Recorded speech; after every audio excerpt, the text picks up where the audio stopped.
أعوذ بالله من الشيطان الرجيم بسم الله الرحمن الرحيم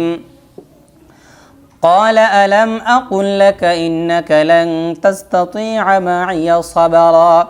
قال إن سألتك عن شيء بعدها فلا تصاحبني قد بلغت من لدني عذرا فانطلقا حتى إذا أتيا أهل قرية استطعما أهلها فأبوا أن يضيفوهما فوجدا فيها جدارا يريد أن ينقض فأقاما قال لو شئت لاتخذت عليه أجرا قال هذا فراق بيني وبينك سأنبئك بتأويل ما لم تستطع عليه صبرا أما السفينة فكانت لمساكين يعملون في البحر فأردت أن أعيبها وكان وراءهم ملك يأخذ كل سفينة غصبا وأما الغلام فكان أبواه مؤمنين فخشينا أن يرهقهما طغيانا وكفرا فأردنا أن يبدلهما ربهما خيرا منه زكاة وأقرب رحما وأما الجدار فكان لغلامين يتيمين في المدينة وكان تحته كنز لهما وكان أبوهما صالحا فأراد ربك أن يبلغا أشدهما ويستخرجا كنزهما رحمة من ربك وما فعلته عن أمري ذلك تأويل ما لم تستطع عليه صبرا ويسألونك عن ذي القرنين قل سأتلو عليكم منه ذكرا إنا مكنا له في الأرض وآتيناه من كل شيء سببا فأتبع سببا حتى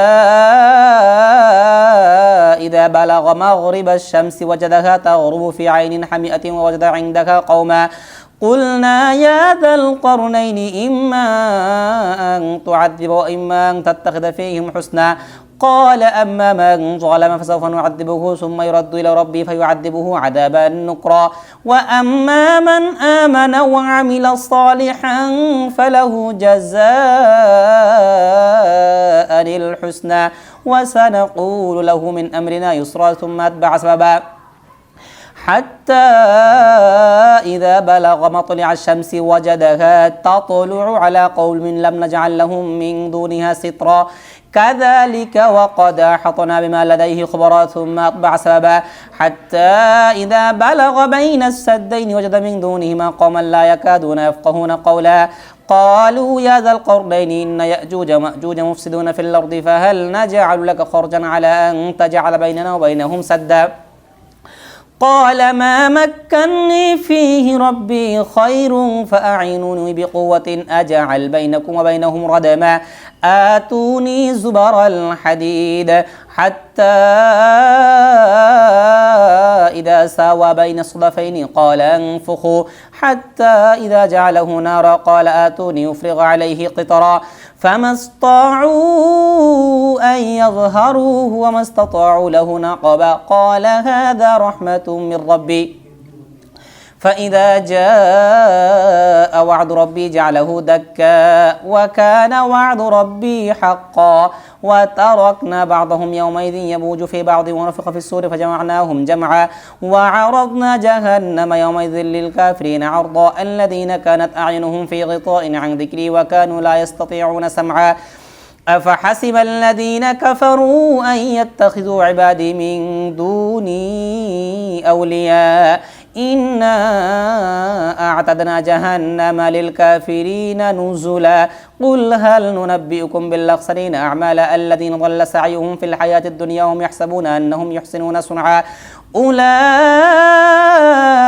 الذين كفروا بآيات ربهم ولقائه فحبطت أعمالهم فلا نقيم لهم يوم القيامة وزنا ذلك جزاؤهم جهنم بما كفروا واتخذوا آياتي ورسلي هزوا إن الذين آمنوا وعملوا الصالحات كانت لهم جنات الفردوس نزلا خالدين فيها لا يبغون عنها حوالا قل لو كان البحر مدادا لكلمات ربي لنفد البحر قبل أن تنفد كلمات ربي ولو جئنا بمثله مددا قل إنما أنا بشر مثلكم يوحى إلي أنما إلهكم إله واحد فمن كان يرجو لقاء ربه فليعمل عملا صالحا ولا يشرك بعبادة ربه أحدا. بسم الله الرحمن الرحيم. كافها يا عين صاد. ذكر رحمة ربك عبده زكريا إذ نادى ربه نداء خفيا قال رب إني وهن العظم مني واشتعل الرأس شيبا ولم أكن بدعائك رب شقيا وإني خفت الموالي من ورائي وكانت امرأتي عاقرا فهب لي من لدنك وليا يرثني ويرث من آل يعقوب واجعله ربي رضيا. يا زكريا إنا نبشرك بغلام اسمه يحيى لم نجعل له من قبل سميا قال رب أنى يكون لي غلام وكانت امرأتي عاقرا وقد بلغت من الكبر عتيا قال كذلك قال ربك هو علي هين وقد خلقتك من قبل ولم تك شيئا قال رب اجعل لي آية قال آيتك ألا تكلم الناس 3 ليال سويا فخرج على قومه من المحراب فأوحى إليهم أن سبحوا بكرة وعشيا يا يحيى خذ الكتاب بقوة وآتيناه الحكم صبيا وحنانا من لدنا وزكاة وكان تقيا وبرا بوالديه ولم يكن جبارا عصيا وسلام عليه يوم ولد ويوم يموت ويوم يبعث حيا واذكر في الكتاب مريم إذ انتبذت من أهلها مكانا شرقيا فاتخذت من دونهم حجابا فأرسلنا إليها روحنا فتمثل لها بشرا سويا قالت إني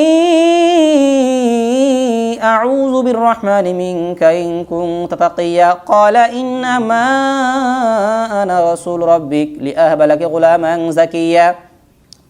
قالت أنى يكون لي غلام ولم يمسسني بشر ولم أك بغيا قال كذلك قال ربك هو علي هين ولنجعله آية للناس ورحمة منا وكان أمرا مقضيا فحملته فانتبذت به مكانا قصيا فأجاءها المخاض إلى جذع النخلة قالت يا ليتني مت قبل هذا وكنت نسيا منسيا فناداها من تحتها ألا تحزني قد جعل ربك تحتك سريا وهزي إليك بجذع النخلة تساقط عليك رطبا جنيا فكلي واشربي وقري عينا فإما ترين من البشر أحدا فقولي إني نذرت للرحمن صوما فلن أكلم اليوم إنسيا فأتت به قومها تحمله قالوا يا مريم لقد جئت شيئا فريا يا أخت هارون ما كان أبوك امرأ سوء وما كانت أمك بغيا فأشارت إليه قالوا كيف نكلم من كان في المهد صبيا قال إني عبد الله آتاني الكتاب وجعلني نبيا وجعلني مباركا أينما كنت وأوصاني بالصلاة والزكاة ما دمت حيا وبرا بوالدتي ولم يجعلني جبارا شقيا والسلام علي يوم ولدت ويوم أموت ويوم أبعث حيا وذلك عيسى بن مريم قول الحق الذي فيه يمترون ما كان لله أن يتخذ من ولد سبحانه إذا قضى أمرا فإنما يقول له كن فيكون وإن الله ربي وربكم فاعبدوه هذا صراط مستقيم فلما أحس عيسى وإن الله ربي وربكم فاعبدوه هذا صراط مستقيم فاختلف الأحزاب من بينهم فويل للذين كفروا من مشهد يوم عظيم أسمع بهم وأبصر يوم يأتوننا لكن الظالمون اليوم في ضلال مبين إني أخاف أن يمسك عذاب من الرحمن فتكون للشيطان وليا قال أراغب أنت عن آلهتي يا إبراهيم لئن لم تنته لأرجمنك واهجرني مليا قال سلام عليك سأستغفر لك ربي إنه كان بي حفيا وأعتزلكم وما تدعون من دون الله وأدعو ربي عسى ألا أكون بدعاء ربي شقيا فلما اعتزلهم وما يعبدون من دون الله ووهبنا له إسحاق ويعقوب وكلا جعلنا نبيا ووهبنا لهم من رحمتنا وجعلنا لهم لسان صدق عليا واذكر في الكتاب موسى إنه كان مخلصا وكان رسولا نبيا وناديناه من جانب الطور الأيمن وقربناه نجيا ووهبنا له من رحمتنا أخاه هارون نبيا واذكر في الكتاب إسماعيل إنه كان صادق الوعد وكان رسولا نبيا وكان يأمر أهله بالصلاة والزكاة وكان عند ربه مرضيا واذكر في الكتاب إدريس إنه كان صديقا نبيا ورفعناه مكانا عليا أولئك الذين أنعم الله عليهم من النبيين من ذرية آدم وممن حملنا مع نوح ومن ذرية إبراهيم وإسرائيل وممن هدينا واجتبينا إذا تتلى عليهم آيات الرحمن خروا سجدا وبكيا فخلف من بعدهم خلف أضاعوا الصلاة واتبعوا الشهوات فسوف يلقون غيا إلا من تاب وآمن وعمل صالحا فأولئك يدخلون الجنة ولا يظلمون شيئا جنات عدن التي وعد الرحمن عباده بالغيب إنه كان وعده مأتيا لا يسمعون فيها لغوا إلا سلاما ولهم رزقهم فيها بكرة وعشيا تلك الجنة التي نورث من عبادنا من كان تقيا وما نتنزل إلا بأمر ربك له ما بين أيدينا وما خلفنا وما بين ذلك وما كان ربك نسيا رب السماوات والأرض ما بينهما فاعبده واصطبر لعبادته هل تعلم له سميا ويقول الإنسان أئذا ما مت لسوف أخرج حيا أولا يذكر الإنسان أنا خلقناه من قبل ولم يك شيئا فوربك لنحشرنهم والشياطين ثم لنحضرنهم حول جهنم جثيا ثم لننزعن من كل شيعة أيهم أشد على الرحمن عتيا ثم لنحن أعلم بالذين هم أولى بها صليا وإن منكم إلا واردها كان على ربك حتما مقضيا ثم ننجي الذين اتقوا ونجر الظالمين فيها جثيا وإذا تتلى عليهم آياتنا بينات قال الذين كفروا للذين آمنوا أي الفريقين خير مقاما وأحسن نديا وكم أهلكنا قبلهم من قرن هم أحسن أثاثا ورئيا قل من كان في الضلالة فليمدد له الرحمن مدا حتى إذا رأوا ما يوعدون إما العذاب وإما الساعة فسيعلمون من هو شر مكانا وأضعف جندا ويزيد الله الذين اهتدوا هدى والباقيات الصالحات خير عند ربك ثوابا وخير مردا أفرأيت الذي كفر بآياتنا وقال لأوتين مالا وولدا أطلع الغيب أم اتخذ عند الرحمن عهدا كلا سنكتب ما يقول ونمد له من العذاب مدا ونرثه ما يقول ويأتينا فردا واتخذوا من دون الله آلهة ليكونوا لهم عزا كلا سيكفرون بعبادتهم ويكونون عليهم ضدا ألم تر أنا أرسلنا الشياطين على الكافرين تؤزهم أزا فلا تعجل عليهم إنما نعد لهم عدا يوم نحشر المتقين إلى الرحمن وفدا ونسوق المجرمين إلى جهنم وردا لا يملكون الشفاعة إلا من اتخذ عند الرحمن عهدا وقالوا اتخذ الرحمن ولدا لقد جئتم شيئا إدا تكاد السماوات يتفطرن منه وتنشق الأرض تخر الجبال هدا أن دعوا للرحمن ولدا وما ينبغي للرحمن أن يتخذ ولدا إن كل من في السماوات والأرض إلا آتي الرحمن عبدا لقد أحصاهم وعدهم عدا وكلهم آتيه يوم القيامة فردا إن الذين آمنوا وعملوا الصالحات سيجعل لهم الرحمن هدا فإنما يسرناه بلسانك لتبشر به المتقين وتنذر به قوما لدا وكم أهلكنا قبلهم من قرن هل تحس منهم من أحد أو تسمع لهم ركزا بسم الله الرحمن الرحيم طه ما أنزلنا عليك القرآن لتشقى إلا تذكرة لمن يخشى تنزيلا ممن خلق الأرض والسماوات العلى الرحمن على العرش استوى له ما في السماوات وما في الأرض وما بينهما وما تحت الثرى وإن تجهر بالقول فإنه يعلم السر وأخفى الله لا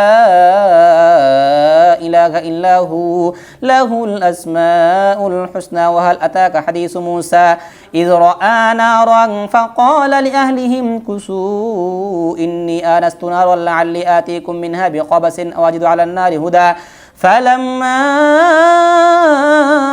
أتاها نودي يا موسى إني أنا ربك فاخلعنا إليك إنك بالوادي المقدس طوى وأنا اخترتك فاستمع لما يوحى إنني أنا الله لا إله إلا أنا فاعبدني وأقم الصلاة لذكري إن الساعة آتية أكاد أخفيها لتجزى كل نفس بما تسعى فلا يصدنك عنها من لا يؤمن بها واتبع هواه فترضى وما تلك بيمينك يا موسى قال هي عصاي أتوكل عليها وأهش بها على غنمي ولي فيها مآرب أخرى قال ألقها يا موسى فألقاها فإذا هي حية تسعى قال خذها ولا تخف سنعيدها سيرتها الأولى واضمم يدك إلى جناحك تخرج بيضاء من غير سوء آية أخرى لنريك من آياتنا الكبرى اذهب إلى فرعون إنه طغى قال رب اشرح لي صدري ويسر لي أمري واحلل عقدة من لساني يفقه قولي واجعل لي وزيرا من أهلي هارون اشدد به أزري وأشركه في أمري كي نسبحك كثيرا ونذكرك كثيرا إنك كنت بنا بصيرا قال قد أوتيت سؤلك يا موسى ولقد مننا عليك مرة أخرى إذ أوحينا إلى أمك ما يوحى أن اقذفيه في التابوت فاقذفيه في اليم فليلقه اليم بالساحل يأخذ عدو لي وعدو له وألقيت عليك محبة مني ولتصنع على عيني إذ تمشي أختك فتقول هل أدلكم على من يكفل فرجعناك إلى أمك كي تقر عينها ولا تحزن وقتلت نفسا فنجيناك من الغم فتناك فتونا فلبست سنين في أهل مدين ثم جئت على قدر يا موسى واصطنعتك لنفسي اذهب أنت وأخوك بآياتي ولا تنيا في ذكري اذهبا إلى فرعون إنه طغى فقولا له قولا لينا لعله يتذكر أو يخشى قال ربنا إننا نخاف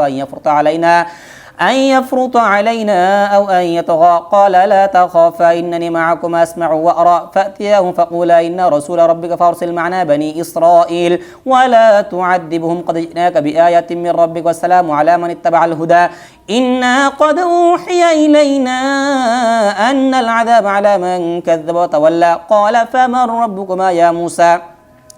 قال ربنا الذي أعطى كل شيء خلقه ثم هدى قال فما بال القرون الأولى قال علمها عند ربي في كتاب لا يضل ربي ولا ينسى الذي جعل لكم الأرض مهدا وسلك لكم فيها سبلا وأنزل من السماء ماء فأخرجنا به أزواجا من نبات شتى كلوا وارعوا أنعامكم إن في ذلك لآيات لأولي النهى منها خلقناكم وفيها نعيدكم ومنها نخرجكم تارة أخرى ولقد أريناه آياتنا كلها فكذب وأبى قال أجئتنا لتخرجنا من أرضنا بسحرك يا موسى فلا نأتينك بسحر مثله فاجعل بيننا وبينك موعدا لا نخلفه نحن ولا أنت مكانا سوى قال موعدكم يوم الزينة وأن يحشر الناس ضحى فتولى فرعون فجمع كيده ثم أتى قال لهم موسى ويلكم لا تفتروا على الله كذبا فيسحتكم بعذاب وقد خاب من افترى فتنازعوا أمرهم بينهم وسروا النجوى قالوا إن هذان لساحران يريدان أن يخرجاكم من أرضكم بسحرهما ويذهبا بطريقتكم المثلى فأجمعوا كيدكم ثم أتوا صفا وقد أفلح اليوم من استعلى قالوا يا موسى إما أن تلقي وإما أن نكون أول من ألقى قال بل ألقوا فإذا حبالهم وعصيهم يخيل إليه من سحرهم أنها تسعى فأوجس في نفسه خيفة موسى قلنا لا تخف إنك أنت الأعلى وألق ما في يمينك تلقف ما صنعوا إنما صنعوا كيد ساحر ولا يفلح الساحر حيث أتى فألقي الساحرة سجدا قالوا آمنا برب هارون وموسى قال آمنتم له قبل أن آذن لكم إنه لكبيركم الذي علمكم السحر فلأقطعن أيديكم وأرجلكم من خلاف ولأصلبنكم في جذوع النخل ولتعلمن أينا أشد عذابا وأبقى قالوا لن نؤثرك على ما جاءنا من البينات والذي فطرنا فاقض ما أنت قاض إنما تقضي هذه الحياة الدنيا إنا آمنا بربنا ليغفر لنا خطايانا وما أكرهتنا عليه من السحر والله خير وأبقى إنه من يأتي ربه مجرما فإن له جهنم لا يموت فيها ولا يحيا ومن يأته مؤمنا قد عمل الصالحات فأولئك لهم الدرجات العلى جنات عدن تجري من تحت الأنهار خالدين فيها وذلك جزاء من تزكى ولقد أوحينا إلى موسى أن أسر بعبادي فاضرب لهم طريقا في البحر يبسا لا تخاف دركا ولا تخشى فأتبعهم فرعون بجنوده فغشيهم من اليم ما غشيهم وأضل فرعون قومه وما هدى يا بني إسرائيل قد أنجيناكم من عدوكم ووعدناكم جانب الطور الأيمن ونزلنا عليكم المن والسلوى كلوا من طيبات ما رزقناكم ولا تطغوا فيه فيحل عليكم غضبي ومن يحلل عليه غضبي فقد هوى وإني لغفار لمن تاب وآمن وعمل صالحا ثم اهتدى وما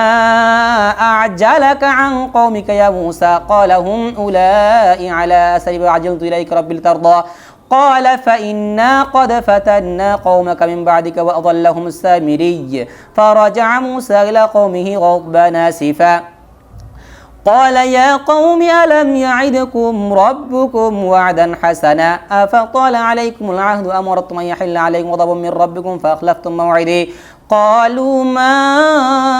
أخلفنا موعدك بملكنا ولكننا حملنا أوزارا من زينة القوم فقذفناها فكذلك ألقى السامري فأخرج لهم عجلا جسدا له خوار فقالوا هذا إلهكم وإله موسى فنسي أفلا يرون ألا يرجع إليهم قولا ولا يملك لهم ضرا ولا نفعا ولقد قال لهم هارون من قبل يا قوم إنما فتنتم به وإن ربكم الرحمن فاتبعوني وأطيعوا أمري قالوا لن نبرح عليه عاكفين حتى يرجع إلينا موسى قال يا هارون ما منعك إذ رأيتهم ضلوا ألا تتبعني أفعصيت أمري قال يا ابن أم لا تأخذ بلحيتي ولا برأسي إني خشيت أن تقول فرقت بين بني إسرائيل ولم ترقب قولي قال فما خطبك يا سامري قال بصرت بما لم يبصروا به فقبضت قبضة من أثر الرسول فنبذتها وكذلك سولت لي نفسي قال فاذهب فإن لك في الحياة أن تقول لا مساس وإن لك موعدا لن تخلفه وانظر إلى إلهك الذي ظلت عليه عاكفا لنحرفنه ثم لننسفنه في اليم نسفا إنما إلهكم الله الذي لا إله إلا هو وسع كل شيء علما كذلك نقص عليك من أنباء ما قد سبق وقد آتيناك من لدنا ذكرا من أعرض عنه فإنه يحمل يوم القيامة وزرا خالدين فيه وساء لهم يوم القيامة حملا يوم ينفخ في الصور ونحشر المجرمين يومئذ زرقا يتخافتون بينهم إن لبثتم إلا عشرا نحن أعلم بما يقولون إذ يقول أمثلهم طريقة إن لبثتم إلا يوما ويسألونك عن الجبال فقل ينسفها ربي نسفا فيذرها قاعا صفصفا لا ترى فيها عوجا ولا أمتا يومئذ يتبعون الداعي لا عوج له وخشعت الأصوات للرحمن فلا تسمع إلا همسا يومئذ لا تنفع الشفاعة إلا من أذن له الرحمن ورضي له قولا يعلم ما بين أيديهم وما خلفهم ولا يحيطون به علما وعنت الوجوه للحي القيوم وقد خاب من حمل ظلما ومن يعمل من الصالحات وهو مؤمن فلا يخاف ظلما ولا هضما وكذلك أنزلناه قرآنا عربيا وصرفنا فيه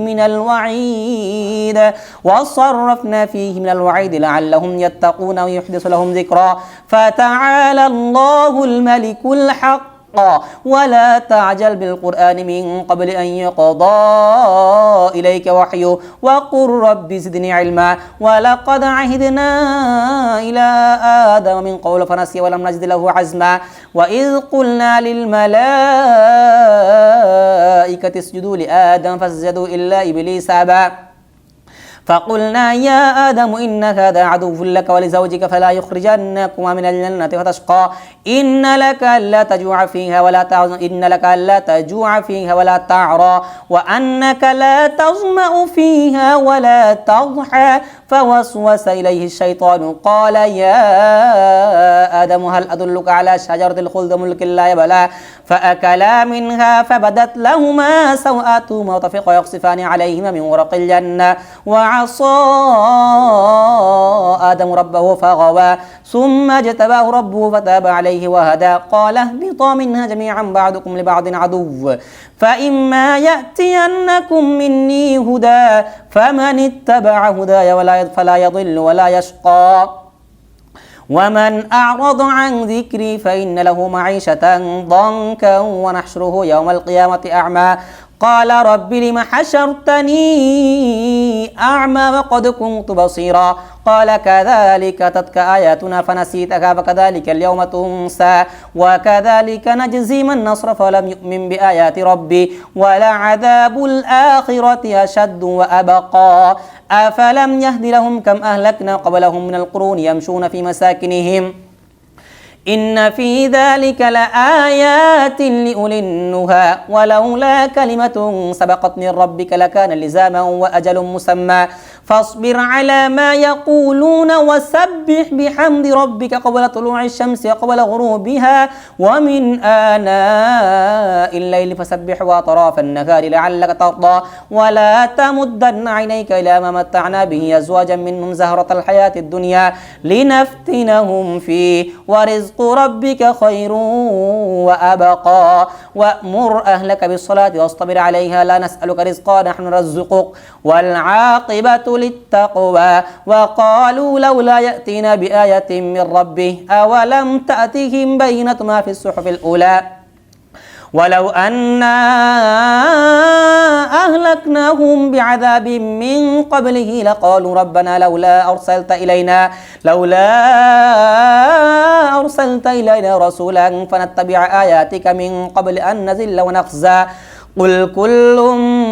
متربص